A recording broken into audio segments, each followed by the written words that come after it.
pjnet.tv 902 on the East Coast, and you're watching our bumper as we record this. It is being streamed live on YouTube, Facebook, and Twitter, and our guests standing by in our green room, chat room, waiting to hear and see our guest. We will begin a countdown to Studio 9 starting now.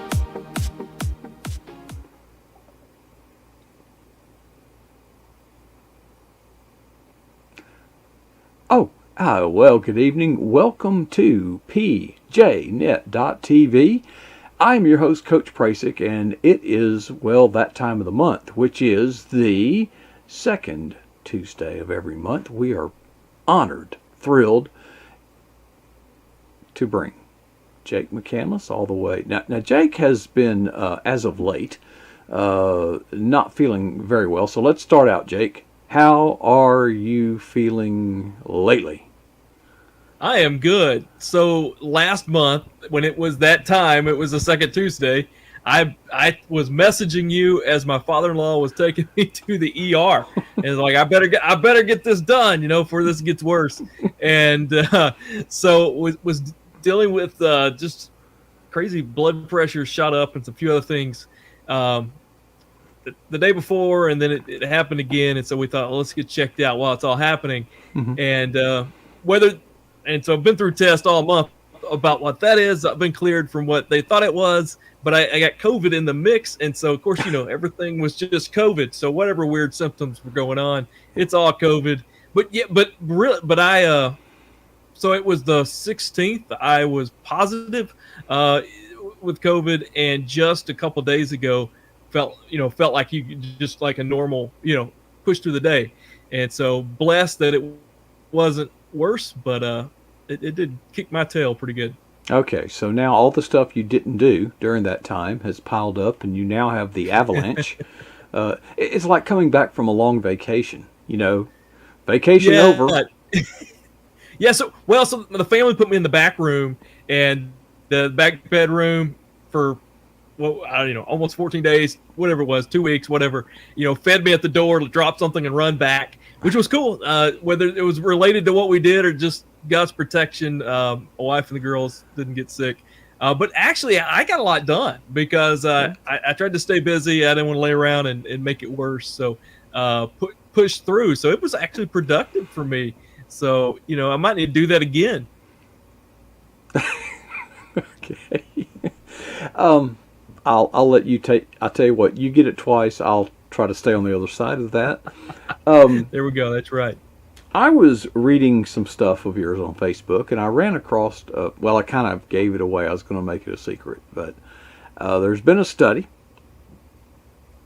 that, if true, or if taken at face value anyway, is rather disturbing. And it's Barna research, so it's, that's usually pretty credible. But we have reached the point in the church that literally the minority of people, churchgoers now, not the general population, churchgoers, when asked the question, what is the Great Commission, they say, don't know. Yeah, I saw this a few months ago, and it was disturbing, and posted it today. 51% said they didn't know what it was. 25% said they couldn't. They've heard it, but sounds couldn't recall familiar. Exactly the meeting. 17% said they knew what they heard it, knew what it meant, and 6% said they weren't sure. And one of the questions someone has asked, I thought, and this is going back to 2017, so it's not that fresh. I think it was just released 2018, 2019. But someone mentioned were people being asked, hey, have you heard the Great Commission? Or were they being told, what the Great Commission was? And so I think that probably skews it a tiny bit. But I'm sure you've seen, and viewers out there have seen as well, if you see the statistics on how many talk about what it means to be born again. I saw a statistic the other day. It was of a younger age bracket of those who thought Jesus was the only way to heaven. And it was these were professed believers who checked the box. Yes, they were a Christian, and then said the majority said Jesus wasn't the only way to heaven. So when you start seeing all these other studies, I mean, this to me is right on par. And we look at it, and I think part of it is we continue to do church and do Christian things, and somehow do that and navigate around what we're called to do. What we're called to do with the Great Commission. And I think that's one of this. I think I know I've been guilty as a leader is making that happen, continuing that trend. But it's something we really need to evaluate. Well, let me break that down a little bit. I think you're right. I think that churches from the pulpit have gotten weak. They don't want to take on anything that might be that might start an argument. I don't even want to say controversial, but would divide the congregation in any way or would cause anybody to hit that back door. And they're not worried about losing the person as much as I think they are the pocketbook that goes along with it. So there's the weakness from the pulpit. Okay, that's in the recipe. That's an ingredient. But then there's also some outright heresy out there, false teachings. What would you say the mix is? It's a bad mix. I mean, it really is a dangerous recipe out there. I mean, it really is. And I've been there as a pastor, where I was pastoring previously. The church had grown drastically over a short period there, and we were able to do a lot of things, but we was like right on the edge. If something changed a little bit in giving, changed a little bit for people, that was going to completely reshape the church.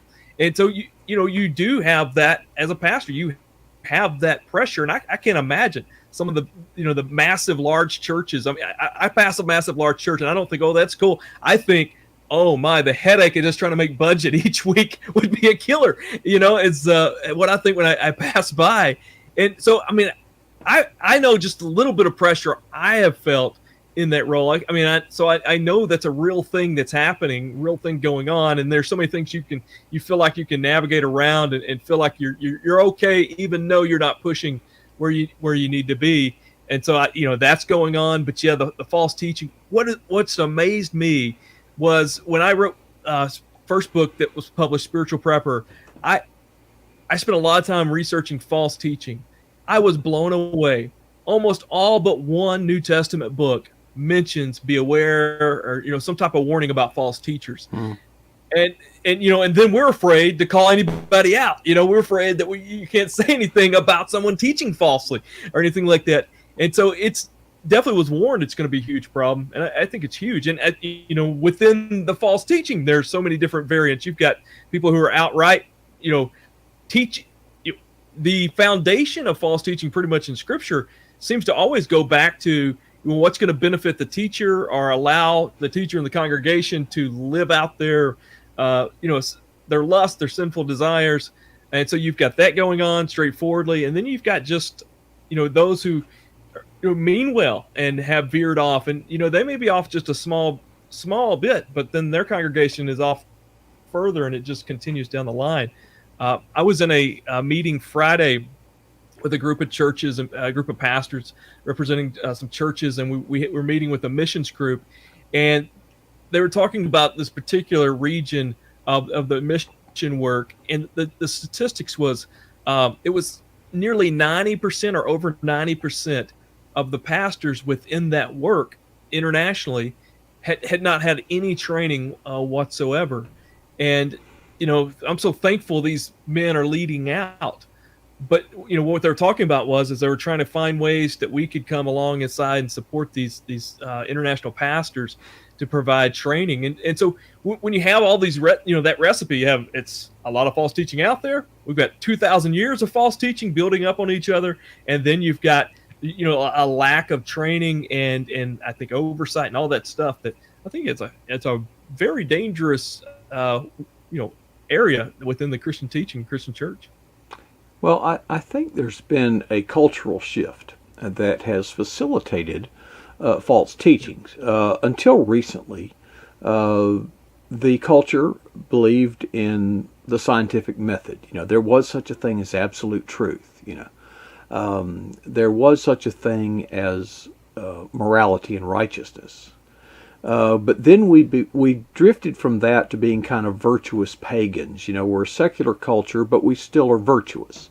Not anymore. Yes. Now we have a culture that not only accepts, but embraces relativism. That says, well, that can be true for you, but that doesn't mean it's true for me. In fact, I don't. I know I look like a male, but I'm really not. I'm. I mean, this has gone off the scales absurd. So you get into the chicken and the egg paradigm. The culture shifted, Yeah. and I think that just opened the floodgates so that false teaching could prosper. Where 25 years ago, there have always been false teachers, as you point out. Yeah. But they would have been called out. They would have been shouted down. They wouldn't have had a constituency. Only a cult could exist into not perpetuity, because they usually dead end, but could sustain themselves if they provided enough member benefits to their constituents, to their members. Oh yeah, absolutely right. When a professor at Southwestern Seminary in Fort Worth, Dr. Craig Mitchell, put together a chart book on the philosophy of religion. But one of the things he talked about in there was what you just mentioned, was that shift. And he divided basically Christian history, Christian thought in just three areas. And the first one he called pre-modernity, which was basically from the Enlightenment, creation to the Enlightenment period, the 1700s. And he said during that time, everybody found truth came from beyond themselves. It came from the gods, or within it was Judaism. transcendent. It was the God, but it was beyond yourself. And I mean that was most of human history. And then at the Enlightenment period, it shifted to truth came from the community, it came from science, but it still came from something else. And then the 1950s was this real shift, and it actually began in a communications department, as they're talking about, who has control of the truth? Is it the writer? Is it the speaker? Or is it the audience? And that, came down from the ivory towers. And I mean, I remember in 2000, I was doing youth ministry, and Josh McDowell had a campaign called Beyond Belief, where he was talking about, absolute truth and needing to get back to that. So that was the first time I became aware of it in the past 20 years, of just how fast it's shifted to, whatever's right to you is right. And then it just gets into these crazy absurdities because we can't be trusted. We're so fickle. We're always going to lean to what's going to help us do what we want. And, I think it's very dangerous when we try to take truth up on ourselves, Well, it is a dangerous shift, and here at pjnet.tv, we stand on truth. That truth, God is the word, the logos, the truth. Okay, there is no other truth, and I'm a scientist, and I have no problem saying there is such a thing as truth, absolute truth, and we need to pursue it. Now. In that same vein, I'm not a carpenter. I'm quite amazed at some of these craftsmen that are skilled, because they have these tools and they know how to use them. Now I have my craft, but I'm amazed at a carpenter because they have a plumb line, and we often use this illustration in our small group Bible study. What's the plumb line? Okay. Well, of course, the Bible, the written Word of God, the teachings, life and teachings of Jesus Christ. So we all understand what we mean by that. But I added this. Jake, the plumb line is only useful to the craftsman who is willing to make changes based on the truth. It's not enough to know the truth. Yes. You need to know the truth. Yeah. But that's not enough. I was making this powerful. You'd have been proud of me, Jake. I really upset some people. I really stirred it up. It was one of those meetings, where you thank, pat each other on the back and da-da-da-da-da. And I paid tribute to the people that had discipled and ministered me. But I said, you know what? I didn't come here to make you feel good. In fact, I came here to upset you. I said, I want you to get so upset that you actually change.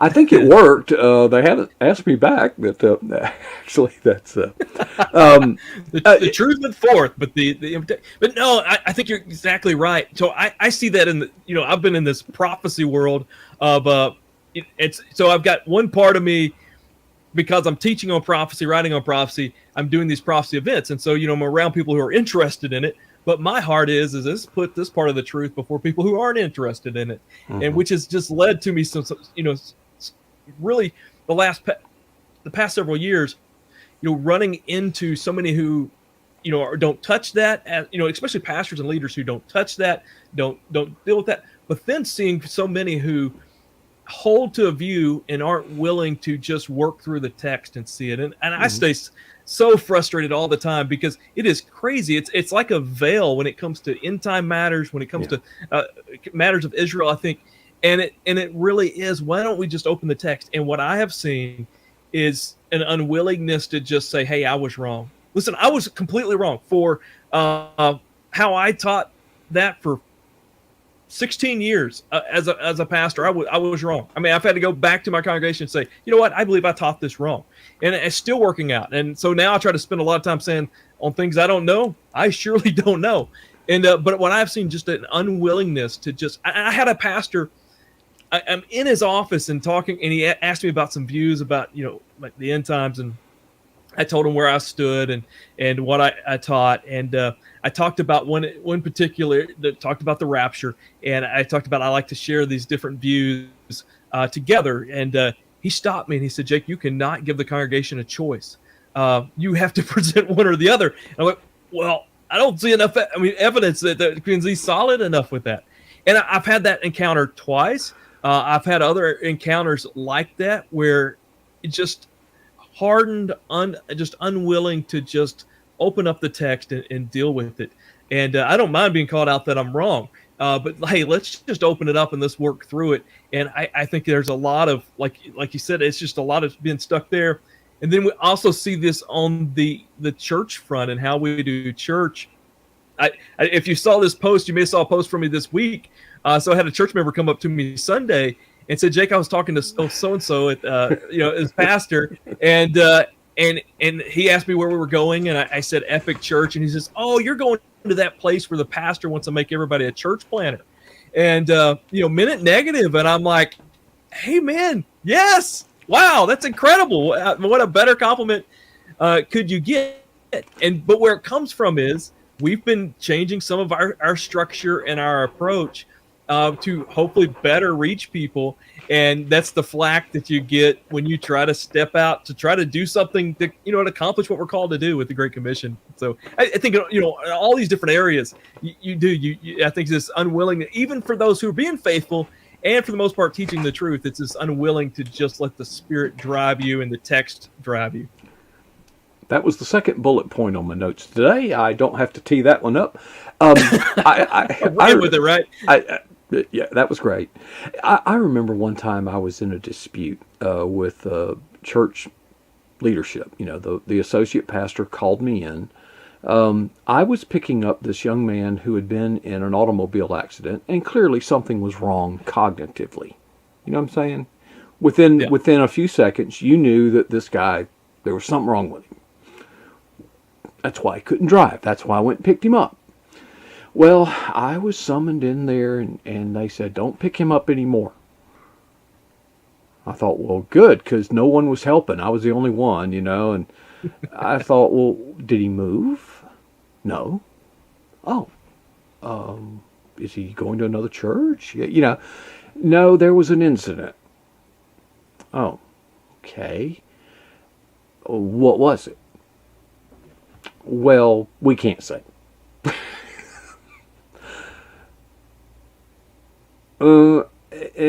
Let's put it this way. He said something to a woman that was not acceptable. And I said, okay. I said, now, so we're not going to welcome him in this church. Now, we're going to hold this guy whose IQ must be down there in the 70s to a standard of accountability. I mean, does he even understand what he's saying? He says a lot of crazy things. You Right. know, Yes. okay. Yeah. I said, well, wait a minute. I would be willing to accompany him, and we have other men in our church that could accompany him, and maybe try to rein this in. And they said, Mark, let go. Okay, he's not coming back. We don't want him here. But by the way, you're doing a great job of loving someone who is very unlovable. And of course, he meant that to cite that maybe my reasoning was askew. And I said, well, isn't that what Jesus does with us? I took it as a Yeah. compliment. So Yes. Absolutely. Yes. he never came back. But I was anyway. But that's one of the heartbreaking things. It Before is. we Yeah. leave the Great Commission and the relativism of truth, Yeah. standfirmministries.com. I mean, Paul talks about standing firm. The reality is we got to market ourselves. Stand firm on what, Jake? And how much did the stand firm doctrine influence that branding versus it's a good brand and it would market well? Well, and unfortunately, I have to say, it probably started on the marketing end first, and then it's everywhere within Scripture when you deal with it. It began with this conviction of just as a pastor, seeing people, come within church, begin to walk in the faith, and walk away. And then Mhm. statistically, how bad that was. And then you have a warning right there in Scripture that says many will turn away. And so that was the driving force was what can we do? And of course, that led down this prophecy road. And we originally started as Prophecy Simplified, where, well, you can imagine, somebody coming to speak or do something, and they're coming from this prophecy ministry.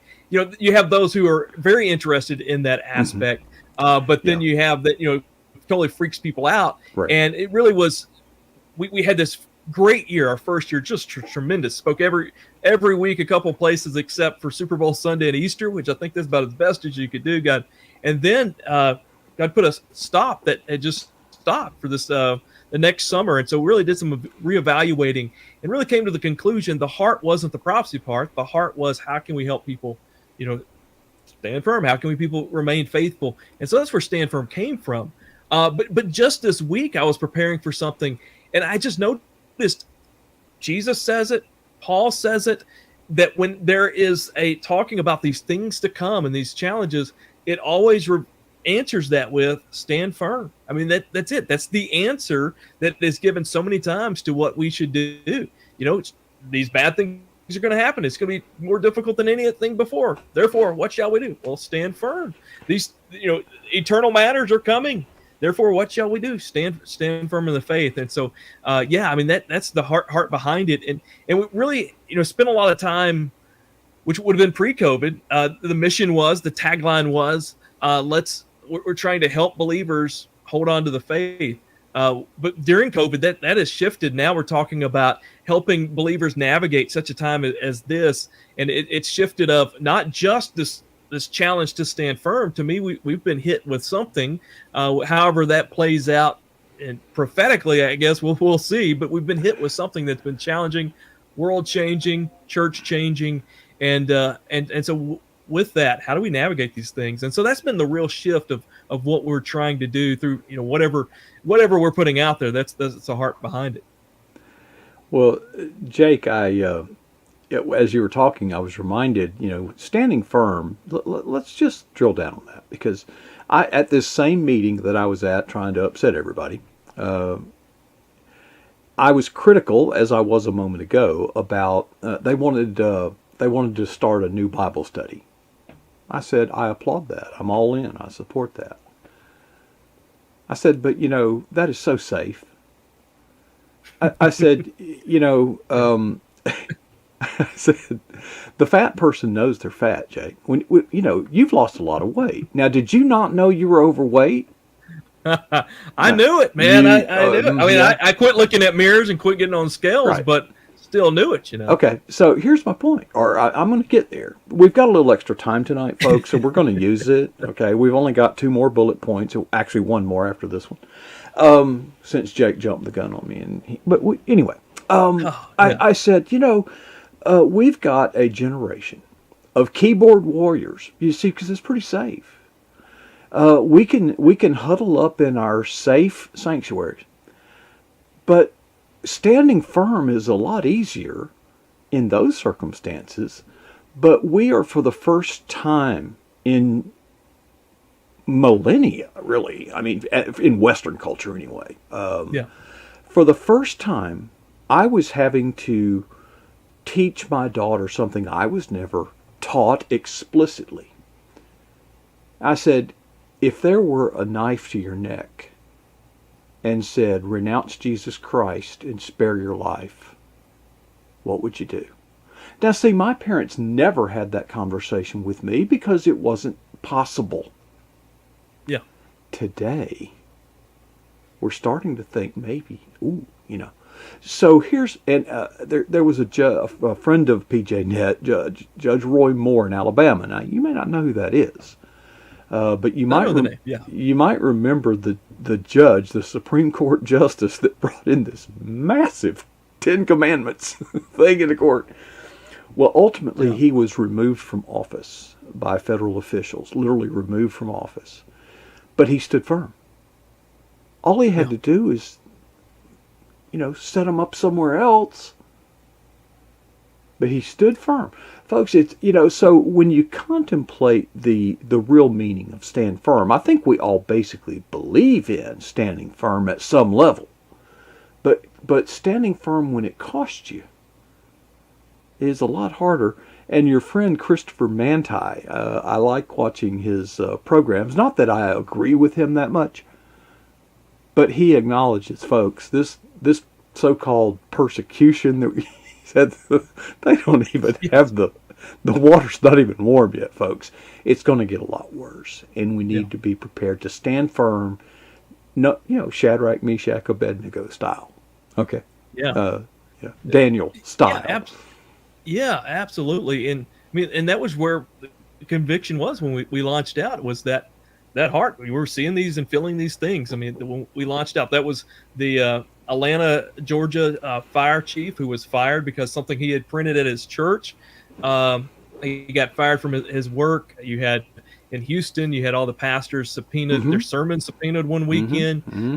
Really, I mean, I think we forget before, was it 2016 where things were building before the election, and I think now we're seeing that come back again. The resurgence of that, but also on the other side of this, we may want to come back to it because I really got to experience this because I was writing with a political news site and was with a political publisher at the point before the election, and they asked me in a marketing meeting. They said, if Trump is elected, how will that impact your book and your work? And I'm like, it's no big deal. Well, yeah, it was a big deal because once people felt safe and felt okay, they just totally dropped their guard and forgot about these challenges. And so I think we're at a point now where it's I think they're going to intensify and they're going to just shock us even more so. But I want to go back to something you said about getting our hands dirty with that, being that keyboard warrior so often. So one of the passages I go to pretty much anytime I get a weekend or a week to talk to a church or a group about, standing firm, encouraging them to stand firm. We walk through Luke 19, I think beginning verse 11, which is the parable of the 10 minas, which is parallel. It's almost the same as the parable of the talents, but there's some interesting details there in Luke I like to point out. And so I will typically give an overview of just the premillennial view of how things are going to shake out and prophetically. And then we'll talk about just what we have to look forward to versus just the small challenges now.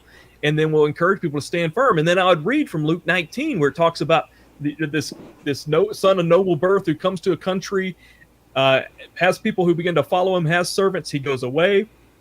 He's going to come back.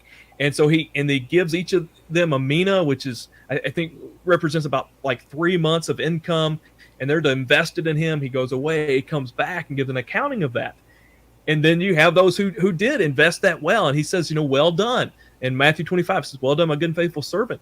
And, I would stop there and talk about, hey, we need to stand firm so that we will hear, well done, my good and faithful servant. And I was driving to an event, and I've been preaching this message 2 or 3 years at this point, and I'm driving, and it just hits me like a ton of bricks.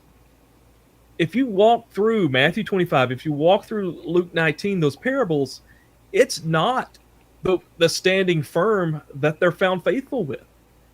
You have one of them, the one who stand firms that he's thrown in the fire, who just keeps and holds that one talent or that one mina. The other one is just hacks off the king. But however it goes, it's not pleasing to the king. It was those who didn't just stand firm but marched on, and that really began to change my heart.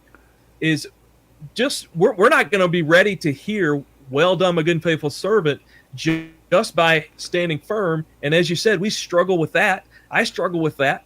That's part of it. But the other element of that is we've got to be actively marching on. And so I begin really trying to make sure, bringing this to the forefront, that we're going to stand firm if we're actively, sharing the gospel, actively involved in disciple making, actively involved in ministry. It needs to have that offense. It can't just be the defense. And so we're actually doing, so on Thursday nights, I do a 25-minute teaching, and then we turn around on Fridays at noon through Talking Stand Firm. Where we take questions about that and a guest on that topic. And for the next 2 months, we're having a series called March On, where we're going to step away from the prophecy part, and we're going to talk about making disciples, being disciple makers, marching on. And so I think you're exactly right. It's a challenge to stand firm. And I know many viewing, and we have many faithful folks out there who are standing firm, but that's still not enough. If you read through those parables of what the Lord's looking for, he called the disciples not just to follow him, but he called them to follow and be fishers of men. And so we've got to make sure that we have that offensive opponent, part of our. Doggone it. Let's see if we can get him back, okay? He was on a roll. I was going to help him out. Here, let me kind of put this back up here for the time being. Jake back. He was talking about it's not enough just to stand firm, that we have to go on offense, and I certainly agree with that. But here's the word I think he was fishing for that I never got. Okay, here we go. Okay, Jake, what I was doing is embellishing what you were saying, and I wanted to share this with you because I agree with what you said, but there was a word I kept waiting for you to say, and you never said it. In the parables of in the parable of the talents, the only one that was told, well done, was the one who took a risk. And it gets even more amplified in the rebuke of those who didn't take the risk. The master literally took what he had once given them away and gave it to whom? The one that the one who took risk. Took risks, and it's no secret, if you've seen this program before, I always end with a challenge that I present to myself. What risk have you taken for the kingdom today or recently? Or if your greatest claim to fame is 20 years ago, okay, so you mentioned some. You're reading my mind, but that's a short book. But and so go ahead. Going back to like you said, taking that risk. I just want to challenge everybody, and I know the choir that's here in the chat room. You guys are dreamers for the Lord, and that's huge. I think one of the things that we don't do enough in the church is individually dream, and then collectively dream. Hey, what can we do for the Lord? I like to think of David, who says, "Hey, I'm living in this palace. The Lord's presence is still in this tent, the tabernacle. I want to build him this temple." And he dreamed it up, and he ran with it. Of course, the Lord, had Solomon do it. Didn't let David finish it. But hey, we need to dream some big dreams for the Lord, but then put some feet to it, like you said, and risk and do that. Jake, let me tell you a true story. I served for 14 years as the disaster relief director for the Florida Baptist Association. I was the first one there at every hurricane in North America, Central America, and the Caribbean. Okay, and so I would get invited to these men's ministry meetings. I don't know how they in your denomination, but they're pretty pale. Same. Okay, it's a breakfast. Okay, on Sunday morning, and typically what they do is they have the speaker who's an expert from out of town. Come in. And he speaks first so that presumably he can leave at that point and get back to his home church and his family. That's kind of the modality. Okay. Well, this particular church, and of course they want me to. I got all my disaster relief gear, technology gear, all kinds of stuff. Yeah. But for some reason, they did not have me speak first. They had their meeting. They had their business meeting. Men's ministry, and this. See if this sounds familiar at all to anybody. Okay. All right. So, well, men, we need to have a project. Men's ministry project. And they're wringing their hands. What can we do? And some ideas were proposed. Here we go. Let's trim up the shrubbery around the sanctuary.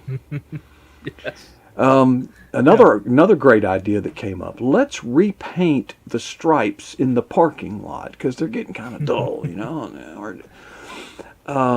And another one was, well, let's come in here and let's take everything out of the kitchen in the fellowship hall so that we can strip the floors down, get all the old grease and wax, and then we'll reinstall all the equipment and bleach it all up, and everything will be nice the way it was when it was brand new. And that's what they elected to do. Yeah. And there must have been, I don't know, 20 or so men at this thing.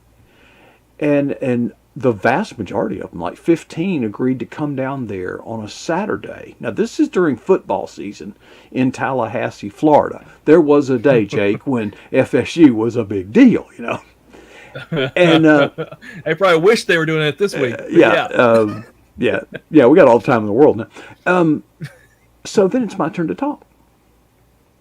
And I said to myself,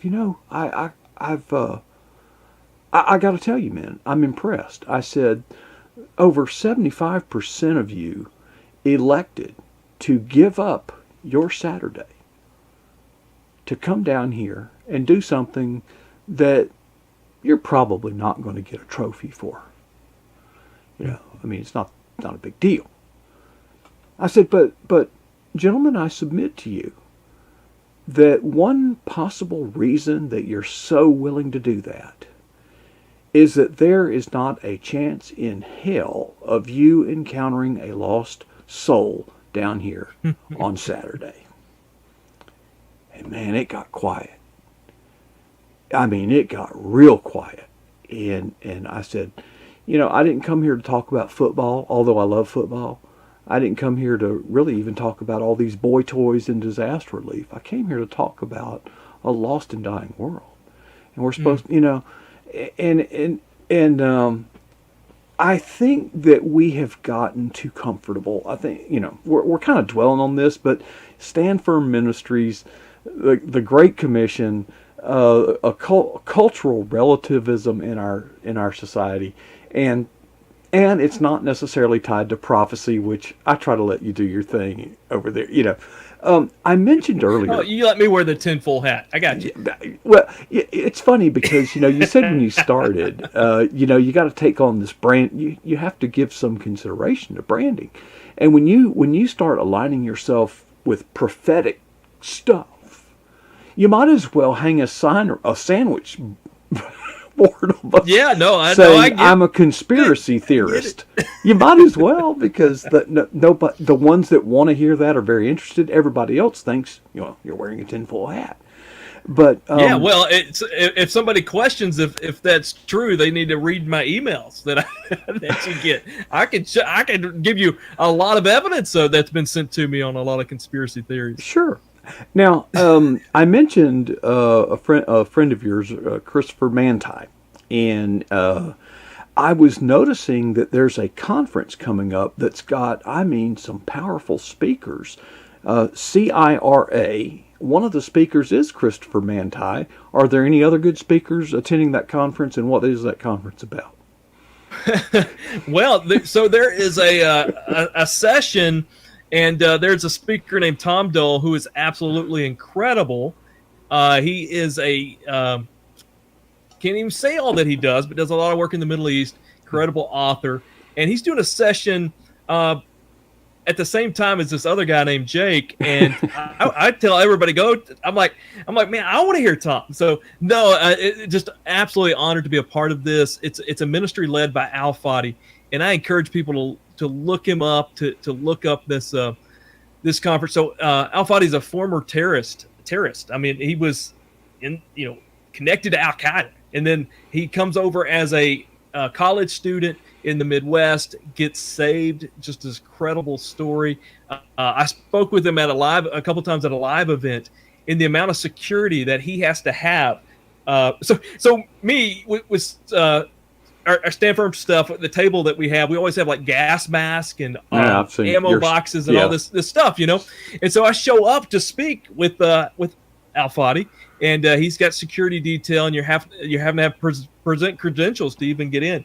And I wasn't thinking I'm wheeling my box in, and they're having to search him. They pop it open in his gas mask, and so they had to get the conference director out and say this is part of Jake's deal, So so that's but anyway, but Al just absolutely incredible. But so he satellites messages into the Middle East, Saudi Arabia, other places, and I mean, just had an incredible ministry to Muslims. You talk about risking; he's risked it all in what he does, and so he started a conference several years ago about witnessing to Muslims, and so it's a 3-day conference. And one day it's introducing Islam, the other is talking about sharing the gospel, and then top-notch speakers. And then the final day, Tinfoil Hat Day, is the day that we're talking about prophecy and how it comes across and intersects with the Middle East. And I will say I'm absolutely honored to have a part in that. And God has just been so good that when I get to play a part in some things like that, I get to come in as the pastoral voice to say, hey, we're hearing these facts about the end. And so I'm actually talking about, hey, what Scripture says about the Antichrist rising. On the other side of that, it's talking about betrayal happening within the body. And so we're going to talk about some real life. And a lot of the audience is in the Middle East. And so we're going to get to talk about some real life challenges that's going to come from that. And so just completely honored to be a part of that. But I encourage people to check it out. And it's a module where you can pick, you can do 1 day, 2 day, 3 day, whatever you're into wanting to learn about, but just incredible. His testimony alone is just so powerful. I didn't know that. I did not know that. And I'm glad. Just incredible. I feel like a center stage of what's going to happen at the end of the age and things building to is the Middle East. And I think it's a collision course, of course, with Islam, where the gospel needs to go the most is that 1040 window, which is the Muslim world. And then, with Israel, all of that's just colliding together. And so that's why that crazy mix is in this conference is that we're working, connecting the dots for all of that there. And I also want to give a shout out the worship leaders for the event. The Lanterns are our worship team locally at Epic Church where I pastor. And so give them a shout out. Great, do a fabulous job at just mixing the truth in with worship. And so I'm proud that they get to be a part of it as well. That's a good recipe. Well, Jake, I tell you what, it's great to have some extra time. It's not great that we don't have a second guest, but thanks for sharing some extra time with us. And I'm glad we don't get to talk enough, and I'm glad that you're feeling better. You're looking better. You kind of got me inspired. I've started running. I'm still doing 80 push-ups every day. That's one set of 80. That's not 4 sets of 20. That's one set. Ooh. And still can only do 1.5 pull-ups for some reason. I'm trying to get some weight off, thinking maybe if I lost 20 pounds, I could do 2 pull-ups. Maybe I could. Hey, talking about that, so on Talking Stand Firm, the show I do on Fridays, we had a guest come in. He had some military background, counterterrorism training, and he came on, and we wanted to ask him about practically preparing for things, especially challenges that would come. And so I'm expecting we're going to talk about what kind of ammo to get, how much ammo to get, what kind of MREs and food to Yeah. get, all these things. Yeah. And the first thing he said is your health, Getting is checked. to face challenges, whatever that may be, is your health. I can't remember what number 2 is. I need to look that up. But number Well, 3 was community. And I want to tell you, when I was sick, I can't go into details probably legally, but how God provided for some from care and some treatment that I got. Um, Amazing story, but it came through a community. I mean, international community of people, of friends, and people got to put in my life, and so many people to lean on in that process. That community aspect is so important. I mean, just locally having a body of believers, this community here at PJNet, and I think the larger writing community, that community is such a big deal. And I didn't get it when we did that interview, but just seeing the little bit that I saw this past month, I mean, he was right on. And so I think those 2 things practically, as we deal with this pandemic and all that with that, I think they're 2 things to keep in mind. well, weapons that do not have a report, bows and arrows, traps, things, because as soon as a gunshot is heard in survivor mode, the predators, and that is your other humans, know that there's been a kill. It's like when the hyenas, when the lion makes a kill, the hyenas aren't far behind. They come around, and you learn how to eat. One of the problems we used to have down in Barbados. I mean, this was really suffering for Jesus. Okay, we'd get some bananas, so that you pick them and you have to let them ripen. So we'd hang them up out. Well, the daggum mongoose, would come up there and get them. They're worse than monkeys. They love them. Anyway, well, Jake, it's been great. I'm really glad we had a little extra time to share.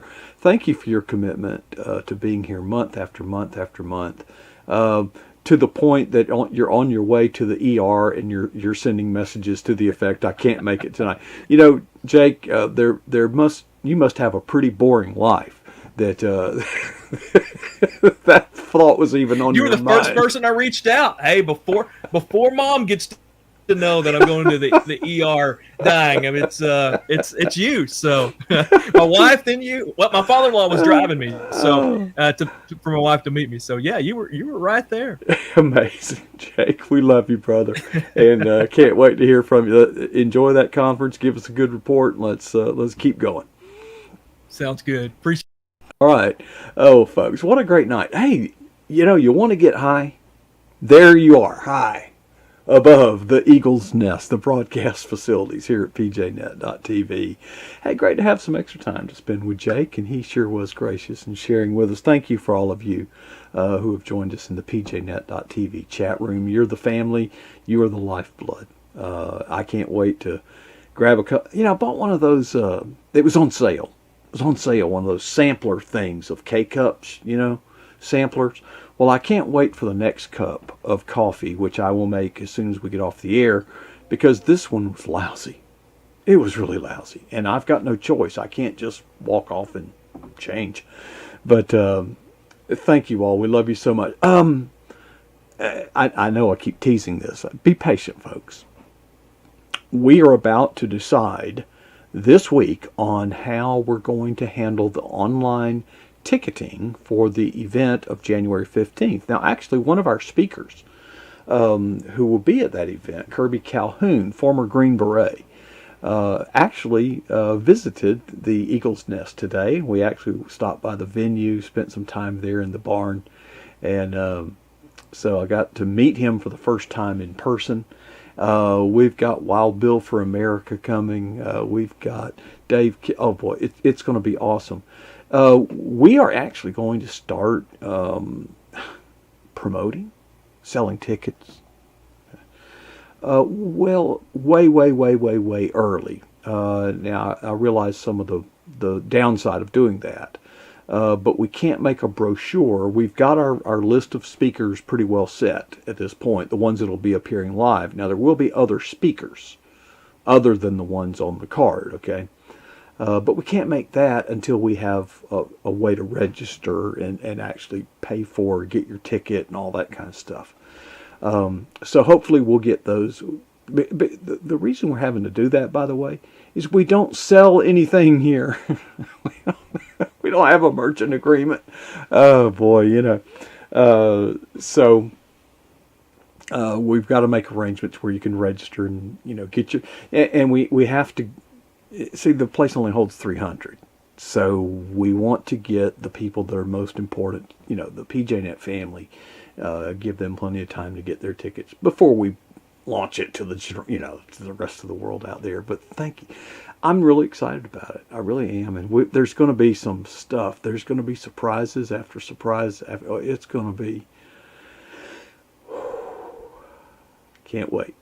I love it. What's the boldest thing you've ever done for Jesus Christ? And when did you do that? Those two questions are the challenge that in some ways haunt me, but in other ways drive me. Because, see, I don't want to ever be satisfied with either answer.